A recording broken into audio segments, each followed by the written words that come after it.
मौलाना सरदार अहमद साहब रहमतुल्लाह अलैह के पास ना एक बूढ़ी अम्मा अपना बेटा छोड़ गई। तो हजरत साहब ने कुछ 2, 4, 5 महीने रखा। तो बाद में उसकी अम्मा को बुला के कहा कि भाई तू बेवा है, बेटा तेरा यतीम है, मैं नहीं चाहता कि इसका वक्त ज़ाया हो। ये पढ़ने वाला कोई नहीं, सारे नहीं भाई पढ़ने वाले होते। अब यहाँ उलमा बैठे हैं, मैं बेअदब भी ना हो जाऊँ। कुछ पूरे 8 साल लगा के भी आ जाते हैं, सनद भी उनके पास होती है। नाराज ना हो जाना, ये तो सब अच्छे लोग हैं। सनद होती है पर पता कोई नहीं होता। ये आला हजरत ने लिखी है बात। सनद होती है, पूरी डिग्री होती है, उस पर कई लोगों के साइन भी होते। तो बहुत सारे तालिब इल्म ऐसे होते हैं जो मदारस में कहते हैं मैं फाजल फलाह हूँ, लेकिन कोई शय पास। तो मौलाना सरदार अहमद साहब मुहद्दिस आज़म पाकिस्तान रहमतुल्लाह अलैह उस बूढ़ी को कहने लगे तेरा बेटा कुंद देना है, पढ़ना पढ़ाना इसने कुछ भी नहीं। तो यतीम बच्चा है, कल को तो कहेगी कि मेरे बेटे ने वक्त ज़ाया किया तो वापस ले जा। बूढ़ी अम्मा रोने लग गई, कहने लगी मैं पढ़ाने तो नहीं लाई थी, मैं तो आपको रब का वली समझती हूँ, मैं तो नौकरी कराने लाई थी। नौकरी हजरत अनस बिन मालिक कहते हैं मेरी अम्मा भी हुजूर की बारगाह में दे गई थी। तो हुजूर की बारगाह में ये नहीं कहा था कि या रसूलल्लाह पढ़ा दें, हाँ हाँ मैं जिम्मेदारी से बात कर रहा हूँ। ये नहीं कहा था हुजूर मुजाहिद बना दें, ये थोड़ी कहा था कि या रसूल अल्लाह सल्लल्लाहु तआला अलैहि वसल्लम से मुफस्सिर मुहद्दिस मुहक्किक मुफ्ती बना दें। हजरत अनस की अम्मा कह गई थी सोनिया जब तक ये रहेगा ना आपकी नौकरी करेगा, ये घर के काम काज करेगा, ड्यूटी करेगा, हुजूर ये आपकी नौकरी करेगा। तो मेरे महबूब ने फिर दुआ कर दी, अल्लाह इसे बरकत अता फरमा। तुम समझता है खिदमत वाला खाली रह जाता है? जितना जायका खिदमत वाले को मिलता है, जो उसके नसीब में आता है, वो किसी का नसीब कहां भाई। हजरत अनस कहते हैं हुजूर ने दुआ कर दी, बरकत की। मुझे तो खेती बाड़ी आती भी नहीं थी, पर लोगों के बाग में साल में 1 दफा फल लगता था, मेरे बाग में 2 दफा लगता था। हुजूर ने दुआ कर दी अल्लाह इसे औलाद दे। फरमाते हैं मेरे बेटे, मेरे पोते, मेरे नवासे, मेरी बेटियां, फरमाते हैं मैं जिंदा हूं और मेरी 100 औलादे मौजूद हैं। परेशान हो गया 100 सुन के बच्चे 2 ही अच्छे, 100 औलादे मेरी मौजूद हैं। हजरत अनस बिन मौलाना सरदार अहमद साहब के पास ना छोड़ गई बच्चा, कहने लगी हजरत जी मैं को पढ़ाने के लिए थोड़ा छोड़ गई हूँ, मैं तो इसलिए छोड़ के गई हूँ कि आप मेहरबानी करें, खिदमत कराएं। तो हजरत जी कहने लगे कोई ऐसा काम ही नहीं, खिदमत वाला क्या कराऊं। कहने लगी पट्ठे पवा लिया करो जी। हूँ लड़ पेंदे ने, कहने ने बच्चे काम कर दें मदरसे का। हालांकि अब कहाँ बच्चे काम करते हैं, अब तो गुजर गया दौर, अब तो बच्चे काम कराते हैं। अब बच्चे भी नाराज हो रहे हैं, घूर घूर के देख रहे हैं। सही पह रहा हूँ आपको, बच्चे काम कराते हैं, बच्चे कहाँ काम करते हैं। कहने लगी ये चारा डाले करेगा आपकी भैंसों को। तो हजरत ने उसको कहा कि बीबी चारा मेरी भैंसों को डालने के लिए मैंने बंदा रखा हुआ है, तो तू जा ले जा। कहने लगी हाथ बांध के हुजूर मेहरबानी करें रख ले, चारा डालेगा। और पुत्र तवज्जो से चारा डालना हजरत की भैंसों को। रोने लगी, हजरत ने रख लिया, महीने का खर्चा भी देते। शाम को ना वो सारा दिन काम करता, शाम को आके पैरों में भी बैठ जाता, हजरत जी लाएं तेल थोड़ा सा, पैर ना दबा दूं। 8 साल साथ वाले पढ़ते रहे, ये बेचारा नौकरी करता रहा। मेरा रूप भी नहीं ते मेरा रंग भी नहीं, और मैनू यार मनान दा टंग भी नहीं। कभी कभी ना हजरत बिलाल हबशी फारग होते ना, तो नबी पाक की बारगाह में अर्ज करते हुजूर कोई काम तो नहीं, सारे हो गए, हुजूर जाऊं जरा, चले जाते। एक दिन सलमान फारसी कहने लगे या रसूलल्लाह ये बिलाल कहाँ जाता है। फरमाया जा देख के तो आ। हजरत सलमान वापस आए तो आके रोने लगे, कहने लगे सोनिया जब यहाँ से जाता है ना तो जाके सैयदा फातिमा की चक्की पीसनी शुरू कर देता, बीबी साहबा के काम करने लगता है, घर में जाके असनैन की ड्यूटी करता है, वहां भी काम यहाँ भी काम।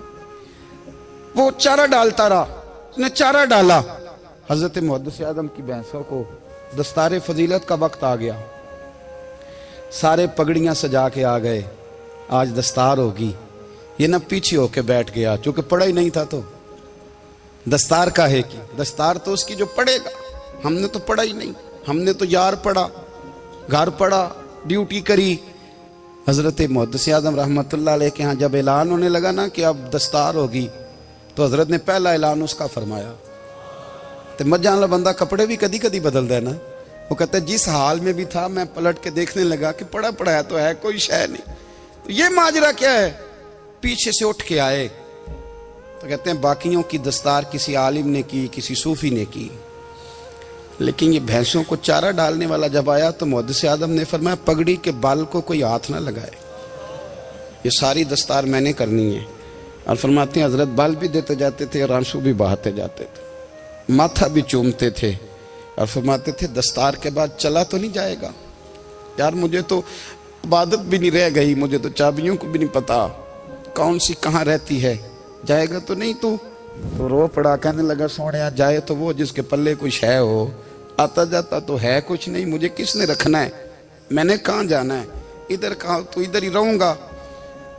वो उस तालिब इल्म के सारे उस्ताद भाई कहते हैं उसने दस्तार कराई, पढ़ा पढ़ाया कुछ नहीं, पर जो मसला अड़ जाता था ना, वो जो अड़ जाता था ना, वो जाके उससे पूछते थे तो किताबें खोलने की जरूरत नहीं पड़ती थी।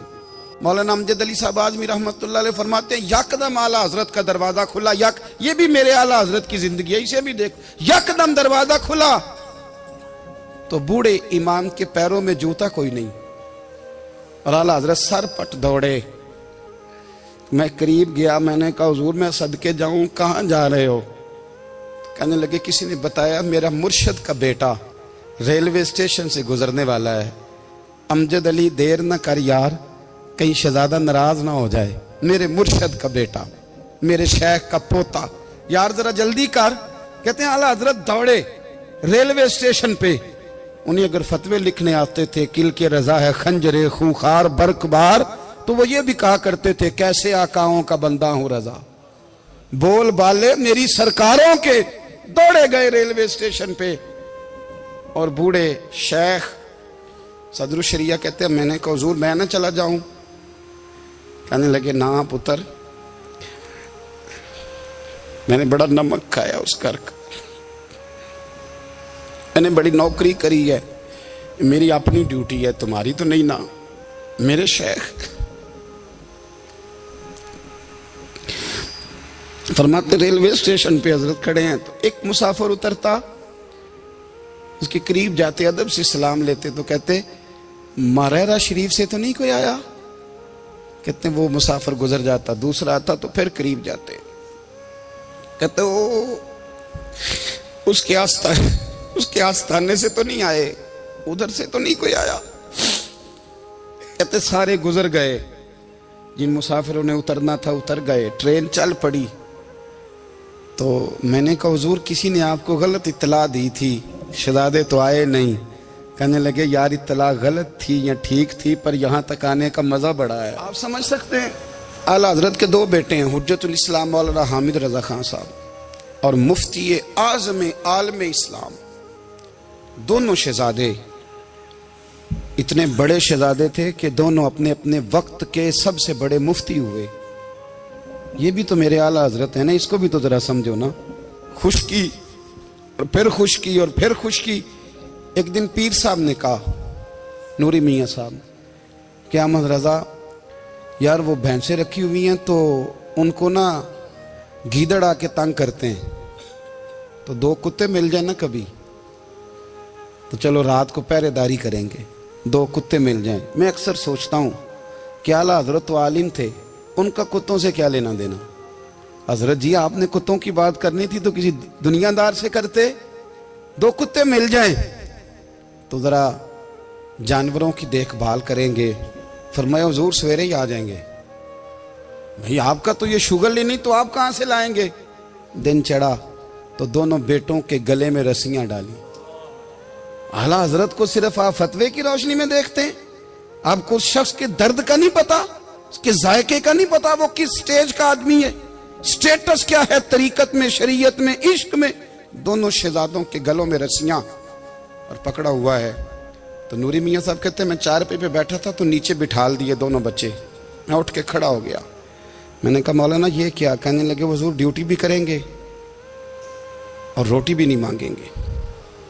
जिन्हां तना विच इश्क न रचिया कुत्ते ना थी चंगे, मालक देकर राखी कर दे साबर भुखे नंगे।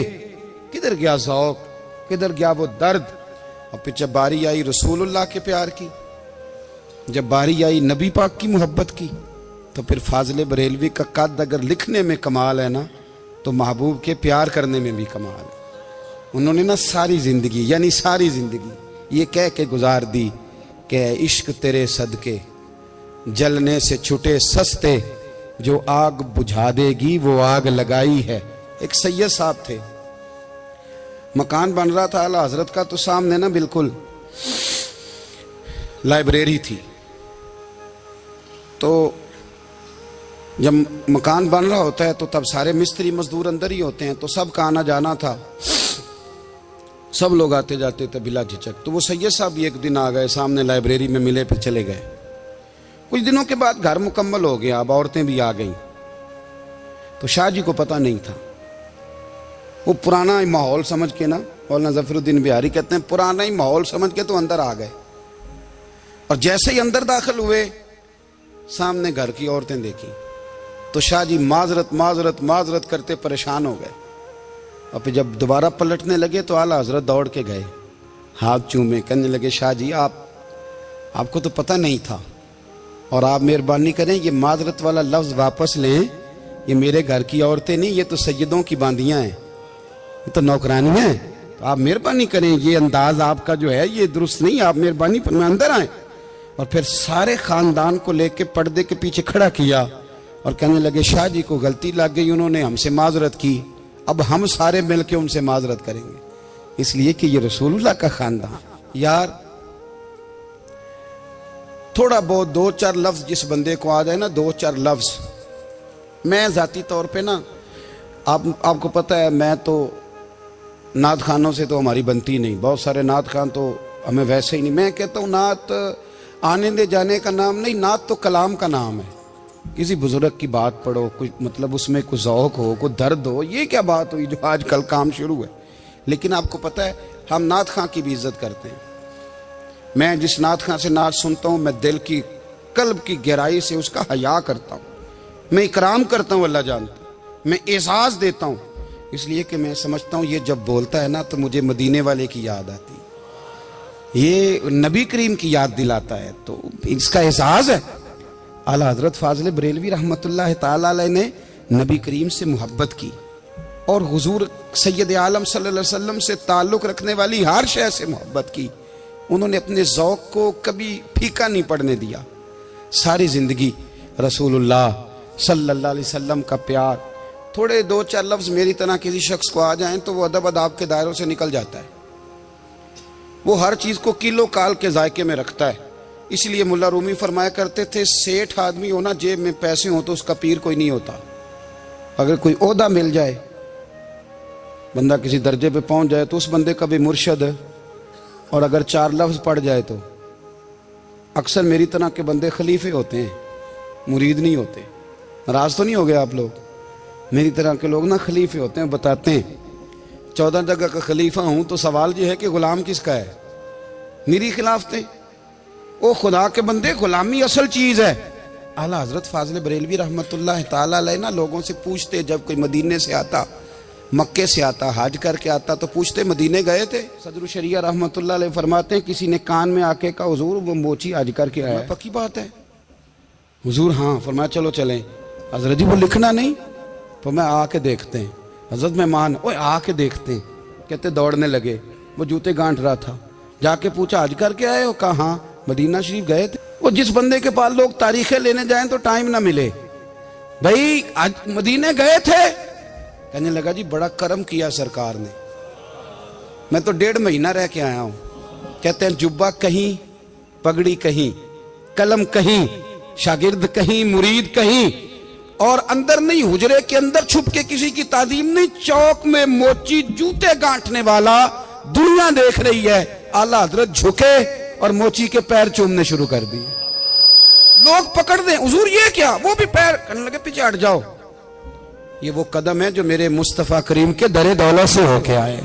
हरम की जमीन और कदम रख के चलना, अरे सर का मौका है हो जाने वाले। ये जायका, ये दर्द।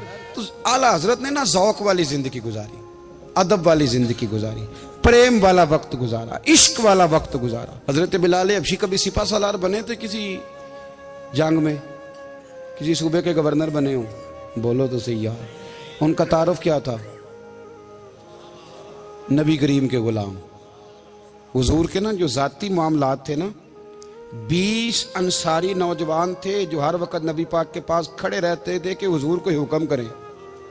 20 और 34 से लेकर 40 तक गुलाम हर वक्त हुजूर की बारगाह में रहते। हजरत बिलाल हुजूर के जाती मामलात की खिदमत करते थे। कोई ऐसी वो जो तबलीग की या दावत की या जंग की या जिहाद की कोई ड्यूटी नहीं वो करते थे, जाती खिदमत सरकार की।